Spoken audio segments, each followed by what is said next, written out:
This is how I quieted my anxious thoughts and stopped my anxiety attacks from becoming panic attacks.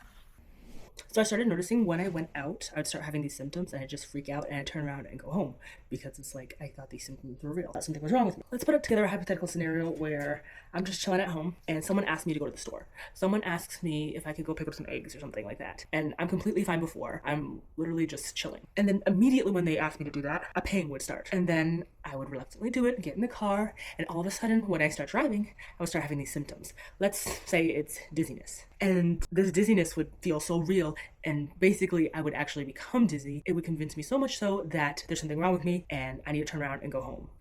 Does anyone know why they tell you to pat in or like push in like toner to your skin? So this could happen with a wide variety of symptoms, heart pain, dizziness, feelings in your throat, a bunch of stuff. Basically, as I was driving, I would get these symptoms. They would just feel so real to me. Like there's no way they could not be real. There's something medically wrong with me and I have to get out of the situation. Where's my sunscreen?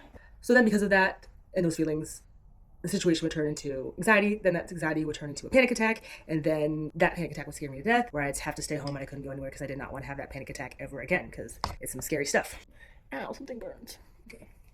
So basically, anytime that would happen, anytime I tried to do exposure therapy, my exposure therapy would not work. I would be cut off because at one point, something would happen, I get too scared, I have to turn around and I have to go home. And basically, I was scared of going so far if something would happen that would debilitate me, like no one could get me. And I wouldn't have an easy route home. So what did I do to kind of break the chain, get myself to go further and further and stop those anxious thoughts?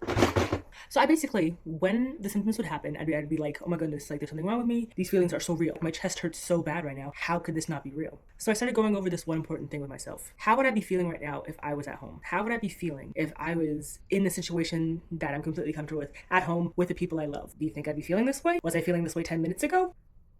But the thing is that my brain is telling me that there's something wrong. It doesn't matter where you are. Health issues don't come just in situations where you're anxious. If there's something wrong with me, it would have happened at home too. There'd be no reason why something would happen to me just because I'm in a situation that brings me anxiety. And saying that to myself and knowing that the only reason why I'm having these feelings right now is because I'm out, because 10 minutes ago when I was at home, I was feeling completely normal and fine and I wasn't having any of this pain. Does it stop my pain? No, it doesn't. But it brings me into a sense of reality and it kind of like my brain and says like, oh, you know what? You're fine. You're going to continue probably having this pain and this like symptoms for a little bit. Now you know that they're just happening because you're out by yourself and they're not real, which is kind of hilarious to me, that the fact that like I only thought this stuff was going to happen to me when I was out by myself. Now I'm not going to say this works all of the time, definitely does not, but I want to say when I started out doing exposure therapy and I was really struggling, and even now to this day I still use it, it really does help. It pulls me out of this disreality, is that a word, that my like overactive thoughts want to go to. When you're going through anxiety, your brain will attach itself onto anything, and common sense does not live in your brain when you're having anxiety.